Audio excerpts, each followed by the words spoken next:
Can you give us a quick 7-second introduction on who you are? I'm KlumzyKhemist. I'm a DJ and producer in drum and bass. Awesome. What's your go-to Subway order? It is either meatball marinara or chicken teriyaki, double cheese, pickles and jalapenos. So I love it when people go properly complex into it. It's not just basic Philly cheesesteak formula. So you've had quite an interesting intro to drum and bass, where you made your name in the US in Vermont.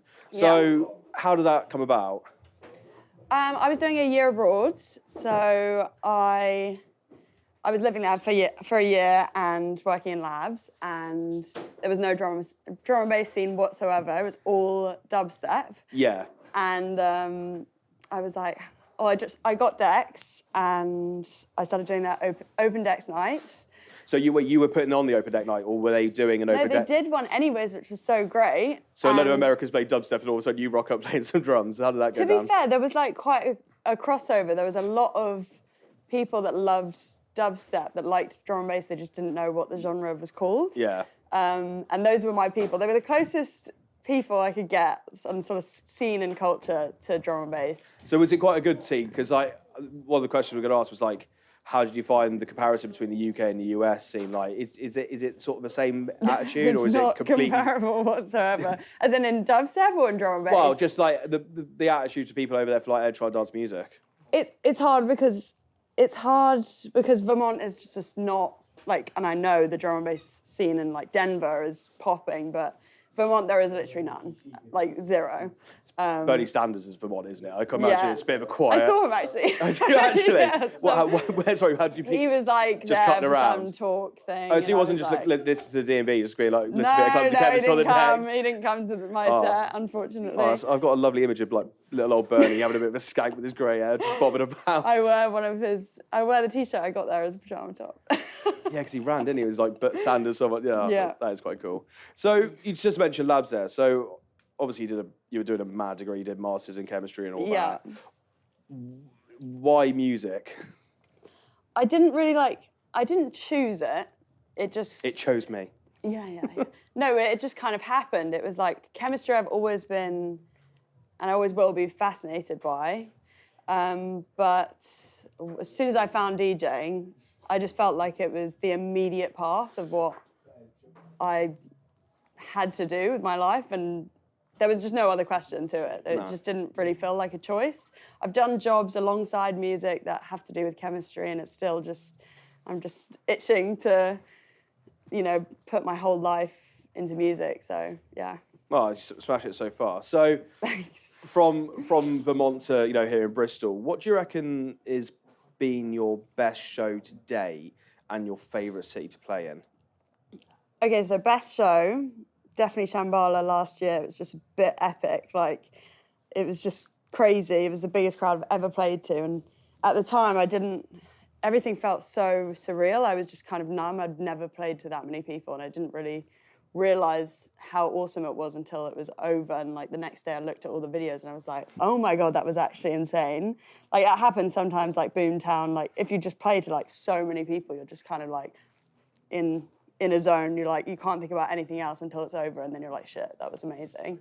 But yeah, that was awesome. Had dancers up there and it was just sick. And favorite city is Newcastle, without a doubt, because I started there. World headquarters?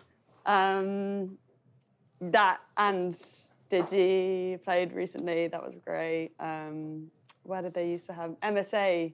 And MSA's actually closed down now. Do you know Newcastle well? I know it a bit. I went up with Jakes when he was playing with back to back with 4K. It was really weird because literally Scotty T walked in and it was the most. Oh it was the most Newcastle thing. It's oh yeah, I want to see a Joe saw people. Literally Scotty T just walks in immediately. I was like, into what? Into World headquarters, because Ewan McVicker was playing upstairs as well. So that's so good. It seems like a really Worldy's good. wicked. I've played there a few times. It's got a really good atmosphere. I started in Cosmic actually. Cosmic was. Is that gone? But that's gone as well. Yeah. And Bijou's gone as well. It just seems like Bijou. I love Bijou. Maybe watching a bit too much Geordie Shore, I will admit. You'd get two Jaeger bombs and a treble for a £5. They're like the only city that do trebles. Yeah, I was about to say that's the northeast for you, isn't it? It was great. So don't drink it. Drink responsibly. So you mentioned Boomtown. Obviously, like last year, you played Boomtown Barbies, wrong side of the tracks. Yes. Taking it all back though from like the Shambalas and all that. How did your first ever live performance go? So this is really funny. So I did the open decks nights and they were fine and really fun. And then I got booked for my first like proper paid gig. Was that in Vermont? In Vermont. And I still have the envelope. There's like literally $20 in there, and I like still just have that. If you can frame it, Yeah, exactly. Frame it, put it on the wall. It was like such an achievement. But anyways, I had literally planned this set. I'd rehearsed this set back to front, hours, days. Like I was obsessed with getting this just right. And then the decks were broken. And so the first double, which obviously is like really important. Yeah. Like one of the BPM things like suddenly went crazy to like 120 or something. So pure clanger. So yeah, like completely off. Like it was just crazy, and I just stopped it. And like all my friends had come, and like everyone from labs, everyone I knew in Vermont, like had come to watch me play, and I just stopped the thing, and I was like, just give me a second. And then everyone's looking at me like, what the fuck? And then I just start again, and it went great. And then my friends said after, who were also DJs, they were like, "Doing an amazing set, but like, you can't just stop. You can't just stop." No, sorry. Let me restart this again. We're doing it, so we're getting it right. And I was like, honestly, I don't care. Like, I've never obviously done that again. But yeah, just like mid boobs. I was like, no, sorry guys, just everyone stop. I was like so obsessed with getting everything so perfect, and like I just could not believe that the first thing was done. But obviously, it's just like it's your first set. Like yeah, exactly. It was like 6 years ago. So well, I think everyone's got that one horror story, but I think getting it nailed on your first one is like, right, okay, everything from there is just going to be a positive. And I was like in Vermont, like no one knows me from there. That's what you say. Then you're going to be like playing. If Origin. You did this in Bristol, like everyone would know about it. Yeah, but the thing is, like in 5 years' time, you'd be like headlining Origin or something like that. So it's like, I remember in Vermont that one time. She was that girl. It's like, you. So you've done a bit of production, you know, Against the Wall bootleg on SoundCloud. Yeah. Is that something that you want to do more of and you're getting into it? Yeah, so that's like my main thing this year. I'm working on some collabs at the moment, really exciting. But yeah, this is the year of like releasing. Yeah. But it's taking a long time. Like production does take a hell of a long time. What, using Ableton? Ableton, yeah. But it's just like, I mean, there's different ways of doing it. It's like, okay, so Decline has been like helping me a lot. Just like, oh, you can just smash out 2 songs a week. And I'm like, okay, I'll do that. That's one way of doing it, just make loads of music, even if it's crap. But for me, I'm like, okay, I want to really like know how to do this. I want to really know how to mix down drums, and then I'll do this and I'll do that. But I just think it's just doing so much of it is going to get you to where you especially as well if you got like people like didn't really make any sense what I just said. But it did 100%, because like as well when you got, I suppose you got people like Decline always sort of being able to give you advice. Yeah, he's been a great like mentor. Yeah, massive help, and you know with like his wealth of experience, like I mean, I suppose like being able to send people like that your tracks and just say like, how can I get better this one? How can I get better that one? Yeah, it was so scary at first. He was like, you need to send me your stuff. I was like, no. I don't want to know. I would not want to send anyone anything I made. And I still have that a bit. Like, it takes me really like to know them as a person. Like, I couldn't just send anyone something. No. I'm not there yet, like with confidence, unless I'm like, I know I've worked really hard on the track and I like know it's really banging. Yeah. But I can't just send like something I've started yesterday. Do you play them out at all? Like just yeah, sort I of do like, actually. Yeah. Yeah. I have like a few that I really am proud of. So you sort of like behind the deck, so like you know you're playing this, you're staring at the crowd. Like, yeah, I'm like, do you like it? Like this. Or I do the opposite and I just don't look up and I'm like, you vibing? Well, I suppose it's probably the only way to find out, really, isn't it? I know. It goes off is like, especially. But sometimes I don't care so much because I know that I love it and I'm so proud of myself to even be at the stage where I can like play a song that I've made and like that I just dance and. I don't care if they don't if like it. you like it, then exactly. that's because the thing is, if people come to watch your sets, it's because they like your style. So they're probably going to like the tune, something that the you've made. tunes that you Exactly. So exactly. you've hinted at some collabs, Mm-hmm. but who would be 3 producers and 3 vocalists that you would most want to work with? They could be alive or dead, part of drum and bass or not part of drum and bass, but like realistic or non-realistic? No, just whoever you'd want. Like you can say anyone. Okay. AMC is fucking legend. Yeah. Okay, so like favorite producer, even though he literally hasn't released in like forever, it's Aphrodite. He just like went rogue with the sound and just like backed himself and just made just so creative. Like I love his sound so much. It's like old school and like funky. So he would be someone because it would just be like so much fun to make something completely different. And be in the studio with as well. Yeah, like I just love him. Anyways, Manny Dexterous as well. Yeah. Yeah. I mean, they're just amazing. Absolutely my style, like another example of just icon of the game, really. Yeah, exactly. Of like not sticking to one sound. That's kind of what I'm about. Like I don't stick to one sound. I love techno influences like 4/4 and I think you see that when they do their whole Spectrum 360 stuff as well. Like it's just so like eclectic. I love Spectrum 360. I don't think it's back. I don't know. I don't know.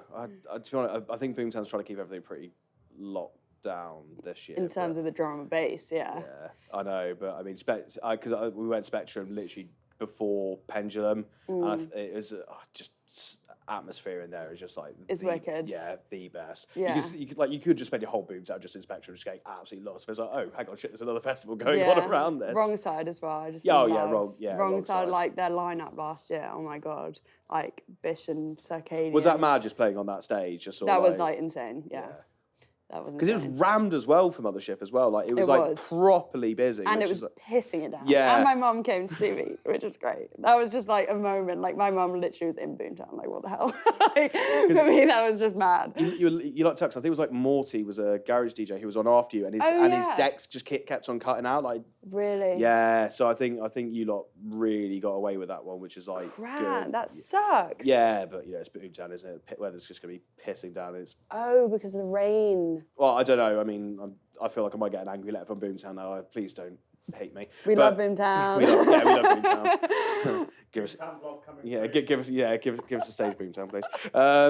You're never getting one now. I know. What about vocalists? Oh yeah, so vocalist Emily Mackis, like. Yeah. I was like her in Spotify Wrapped. Oh, I was like when she wasn't as well known. I was like her top 5% or whatever. Take that. And I would send it to her, and then I remember running into her and meeting her for the first time, and she like recognized me, and I was like, oh my god, do you know me from like being one of your biggest fans? And she's like, no, I know you as a DJ. I'm like, oh, that must be quite a nice feeling actually. That was a nice feeling actually. As well as just like, not being a stalker, like I know you. I was like, I love you. But she's so sweet as well. But yeah, I love her. Becky Hill, I mean, wicked. You said didn't have to be realistic. So. You never know. You never know. IC3. As not like a vocalist, but like crowd hype to have on your track. It's weird how he doesn't do more. I know. Like Reaction with K Motions, I love that. Like you can play Reaction anytime, like like the whole crowd. I think Reactions is one of those. It's like Dead Limit, Reaction. There's just like Offender, Dimension. Yeah, I like almost, Time Warp. Yeah. Like, I've played that way too much. Yeah, it's just those tunes where like the whole crowd's like, okay. Yeah, it's about to happen. I literally I was looking at my set tonight and I was like, do I add in Offender? I was like, no, don't do it, because I've played it so much. I was horrendous with it. There was one time I genuinely blended it with Down Under by Ludo. I thought it was amazing. I was so proud of it. I just looked back and I was like, oh, you dick. But whatever, like. Yeah, exactly. We've all got those horror shows. So we want to try and get a recurring theme and question. We want to try and get a recurring question with these interviews, and it's about mental health in the industry and how it can affect people. So what keeps you motivated during the times where everything just feels a bit shit or overwhelming? Well, I've been quite drastic lately. The beginning of this year, I just cut everything toxic in my life and just completely started afresh, basically. So I've been feeling really good, but mental health is something that I talk about a lot, and because I do struggle with it and have struggled with it. But I've just been setting a lot of boundaries for myself this year. For example, I won't use my phone in the morning. Yeah.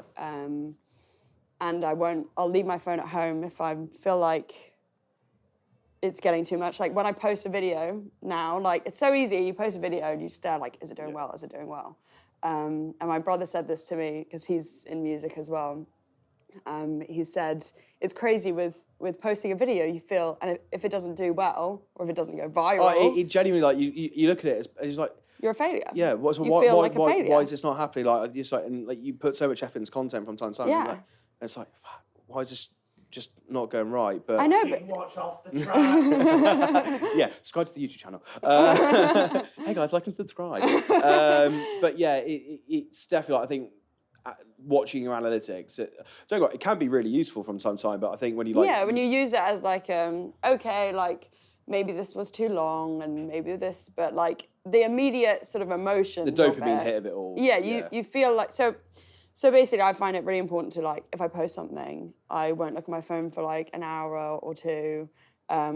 And like the other day I had that, I like looked at it a bit and I was like, oh, it doesn't look like it's doing well. So I was like, okay, I'm gonna go for a walk and leave my phone at home.